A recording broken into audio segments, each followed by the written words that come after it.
Jerry Mallory here for SB Nation and PrivateDetroit.com. We're getting eerily close to the NFL draft. It's about 2 weeks away.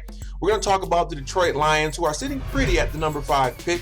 I'm going to give you what I think to be the Lions front office new big board. Then we're going to talk about a trend that happens almost every year, and we're specifically talking about the second round and why the Lions will benefit from it. So let's start off with that new big board. There's so many names that have been thrown out there.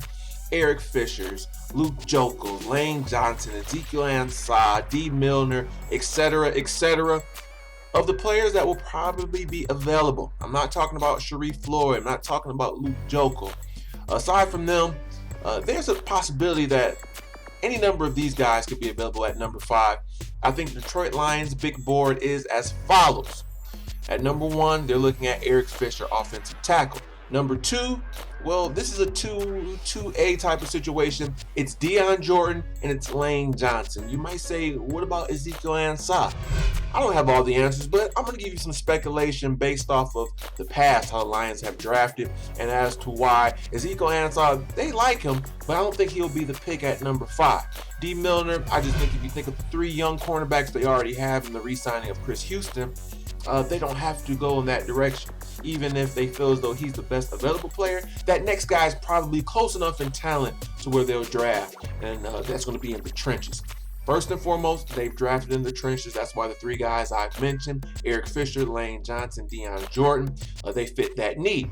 Now, another trend that we've seen from the Detroit Lions is that they don't get too enamored with the potential or with the measurables in terms of the combine.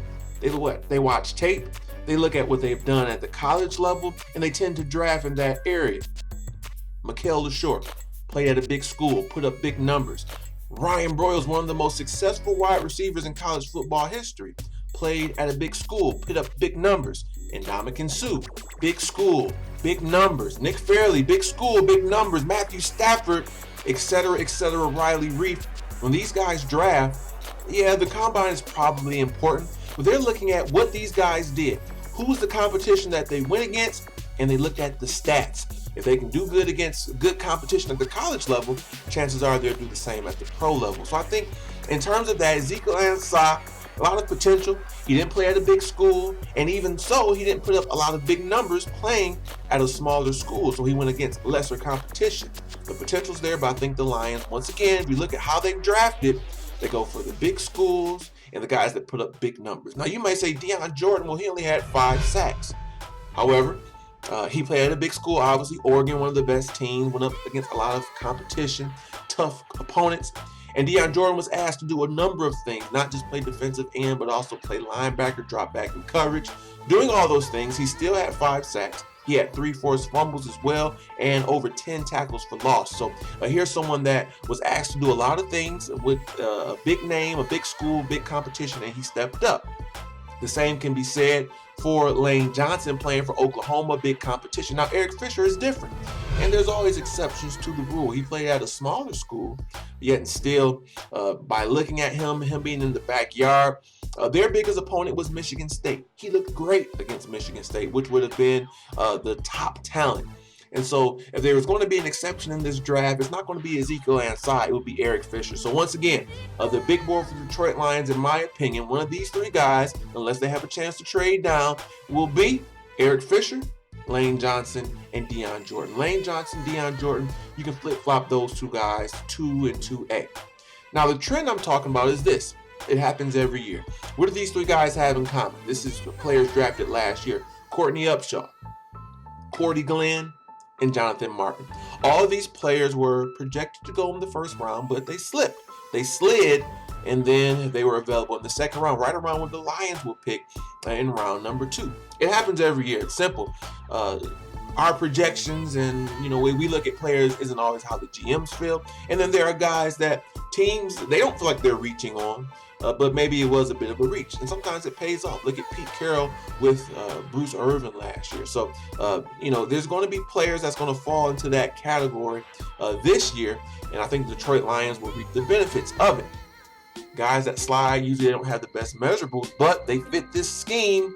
They fit this mantra that the Detroit Lions like to do I'm going to give you 3 guys, played at big schools, put up big numbers. For whatever reason, they're starting to slide. And if any of them are available in round 2, the Lions may very well draft. You've got Keenan Allen, wide receiver. He's had some injuries. He didn't look good at the combine. But if you look at his college career, 2011 was phenomenal. Last year was good as well. Big school, big numbers. I hope they don't go with a receiver this early, but I'm going to throw that name out there. Manti Te'o. We know all about the Facebook, the catfish situation. He's looked a little bit slow. However, he's made a lot of plays. Lots of interceptions, has a nose for the ball, plays faster than he looks.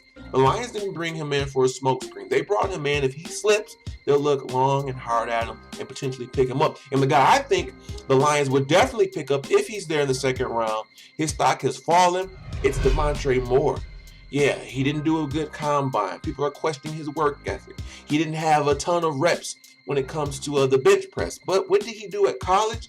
He got after the quarterback quite often. Those things can be worked out. You can make a guy stronger, but having that instinct and having the moves to get to the quarterback, sometimes you either have it or you don't. Demontre Moore has it. And if he slips to the second round, like your Cordy Glenns, like your Jonathan Martins of last year, the Lions will probably go after him. And this is why I still think Bjorn Warner's in play at number 5 as well. Some people say, well, at the combine, he didn't wow us. He had a lot of sacks, played at a pretty good school, went up against good competition. He's not out of the question at number 5. Don't think he's going to slip to the second round, though. So that's it, guys. We're going to get deeper into this thing as the days progress. We'll be looking further than just round number 1 and round number 2. I mean, this is a great time to be a football fan. The Lions have a lot of flexibility. We didn't even discuss the trade down options, which may be a possibility now. San Diego, maybe the Dolphins looking to get into the top 5 picks. Geno Smith may be there. Lane Johnson may be there. There's a ton to talk about, but I've talked long enough for this one. We'll be back in a couple of days where we'll be talking about more Lions Detroit draft goodness. So that's going to do it. Don't forget to subscribe. Thank each and every one of you for watching. And as always, this has been Jerry Mallory for SB Nation and PrivateDetroit.com.